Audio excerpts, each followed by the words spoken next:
Salut Marion, pour ceux qui ne te connaissent pas, peux-tu te présenter? Donc je m'appelle Marion Bertorello, j'ai 23 ans bientôt. Je suis étudiante en école de communication à l'EFAP Lyon, donc j'ai bientôt mon master. Et à côté de ça, je suis blogueuse et youtubeuse sur The Lady Jersey. Bon, pouvons dire qu'on rencontre aujourd'hui une nouvelle Marion, nouvelle ville, nouvelle coupe et nouvelles lunettes. Alors, nouvelle Marion, bah non. Je suis toujours égale à moi-même, donc je suis toujours en train de rigoler pour n'importe quoi. J'ai changé tout mon appartement et là j'attends de finir mon master pour pouvoir commencer un peu une nouvelle vie, de voir ce que c'est qu'être blogueuse et youtubeuse à temps plein. Nous avons hâte de découvrir toutes ces nouveautés. En parlant de nouveautés, tu as découvert la nouvelle collection Guess, n'est-elle pas follement Hollywood?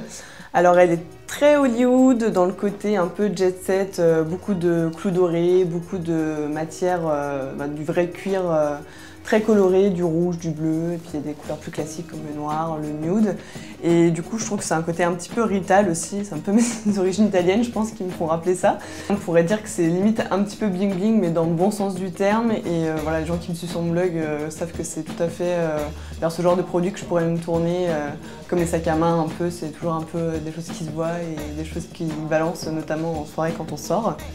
On sait que tu es une grande fan de mode, peux-tu nous faire un look autour de l'étui Guess Collection Croco, un look de soirée?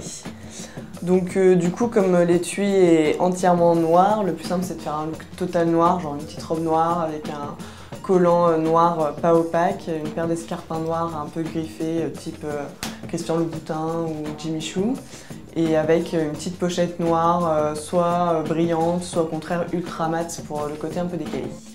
Et la journée, quand on n'a pas trop le temps, comment on s'habille? Du coup, moi je prends toujours le temps de m'habiller, même si je sais que je vais être en retard en cours ou en retard à un rendez-vous, c'est pas très grave. Mais sinon, quand je suis en manque d'inspiration, je prends un t-shirt et un jean. En général, ça fait bien la paire, voilà, un truc assez skinny en bas et assez oversize en haut pour bien mettre en valeur la silhouette. Après, comme j'ai beaucoup de rendez-vous, je cours partout, je privilégie des baskets type Stan Smith ou Superstar, ça fait à la fois le style et à la fois le confort. Et un sac à main assez grand pour pouvoir mettre son agenda, son portefeuille, sa paire de lunettes de soleil. Et voilà, enfin quelque chose d'assez simple, on peut l'accessoiriser avec une veste de blazer pour que ça fasse un petit peu plus chic.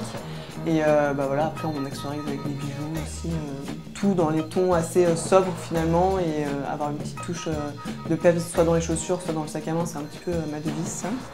Merci du conseil, tu es la première youtubeuse rencontrée par les Smart Addicts. Peux-tu nous expliquer ce que c'est et comment t'es venue l'idée?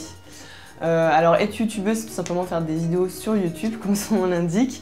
Donc on possède sa propre chaîne où on tourne nos propres vidéos avec nos propres textes, tout doit nous appartenir, c'est un petit peu le concept justement. Et donc comment m'est venue l'idée? C'est tout simplement que voilà, j'ai commencé à travailler avec des marques de beauté et je me suis rendu compte que rédiger des articles sur un blog c'était beaucoup plus compliqué que d'exprimer en direct son ressenti sur l'odeur, la texture, le rendu, etc.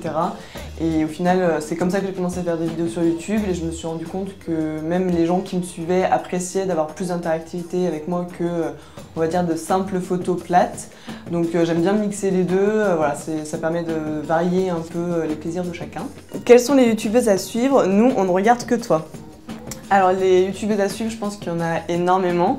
Mais moi, la youtubeuse que je vous conseille de suivre, c'est Marie Lopez de la chaîne Enjoy Phoenix. Voilà, enfin, elle est de Lyon, on est devenus amis grâce à YouTube et du coup tout ce milieu-là me plaît pour ça. Et c'est aussi la numéro 1 en France et c'est pas pour rien, ces vidéos plaisent autant aux jeunes filles de 10-11 ans qu'aux mamans de 40-45 ans.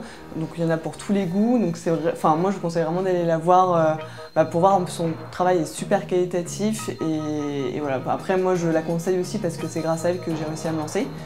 Mais sinon, après, vous pouvez aller voir des américaines si vous êtes assez bon en anglais, du coup.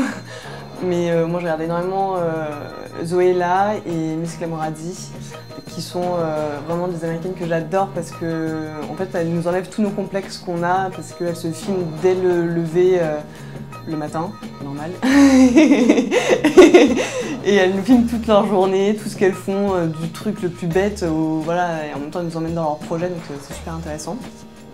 Et si tu devais nous donner 3 conseils ou plus pour lancer une chaîne, Alors du coup, j'ai pas vraiment de conseils à donner parce que c'est chacun se sent de le faire ou non. Il faut être assez à l'aise pour parler, il faut s'y connaître un petit peu, mine de rien, en tout ce qui est montage, tournage de vidéos. Mais surtout, je pense qu'il faut être passionné par ce qu'on fait. Et je sais qu'on me pose énormément cette question, que ce soit pour lancer sa chaîne ou pour lancer son blog. Mais le seul conseil que je peux donner, c'est si on a envie de le faire, on le fait. De toute façon, on ne peut rien perdre en le faisant. Revenons à nos moutons, tu sais que smartaddict.fr c'est des mobiles et des tendances, mais toi, quel est ton rapport avec ton iPhone? Alors mon rapport avec l'iPhone, c'est un peu la source de conflit de tout mon entourage, on va dire ça comme ça, puisque je suis tout le temps dessus. Je me lève le matin avec, je me couche le soir avec, je prends ma douche avec, je mange avec et je marche avec tout le temps à la main pour tout le temps être sur mes réseaux sociaux, Facebook, Twitter, Instagram, YouTube pour répondre aux personnes qui me posent des commentaires, répondre à mes mails, être au téléphone, écouter la musique. Enfin, pour moi c'est vraiment mon outil indispensable, comme tous les produits de chez Apple d'ailleurs. Folie, on t'offre une coque personnalisée, que décides-tu d'inscrire au dos? Donc du coup je pense que j'inscrirai certainement mon nom de blogueuse youtubeuse, The Lady Jersey, parce que j'ai toujours rêvé d'avoir ce genre de produit un peu personnalisé, que ce soit des t-shirts ou voilà, des coques d'iPhone ou même des petites bricoles à mon nom. Je trouve que c'est assez gratifiant finalement d'avoir des produits comme ça montre que on a fait un petit bout de chemin et voilà, et après bon, de toute façon n'importe qui maintenant peut personnaliser n'importe quoi, mais moi je pense que je le ferai pour au moins avoir un souvenir du travail que j'ai fait jusqu'à maintenant. Affaire à suivre, presque dernière question, ton actu pour les prochains mois. Alors les prochains mois, je vais voyager un petit peu du côté de Milan et un petit peu du côté de Londres pour un projet avec une jolie marque que vous découvrirez bientôt du coup sur mon blog et sur ma chaîne. Et ensuite, je vais accessoirement passer mon master en communication avec mon rendu de mémoire que je n'ai pas terminé. Et ensuite, voilà, je vais me consacrer une petite année à mon blog et à YouTube pour voir ce qu'il est possible d'en faire. Et à côté de ça, je travaille du coup avec Marie Lopez pour sa chaîne et pour son blog, du coup à partir d'avril à temps plein. Et voilà, je suis super contente parce que c'est vraiment ce que j'ai envie de faire et ça fait du bien de voir qu'il y a des gens qui croient en nous. Et voilà, j'ai envie de continuer vers cette voie-là en espérant que ça puisse déboucher à quelque chose. Merci Marion, un dernier mot. Je sais pas, ça vous dirait de venir à mon anniversaire le 4 avril?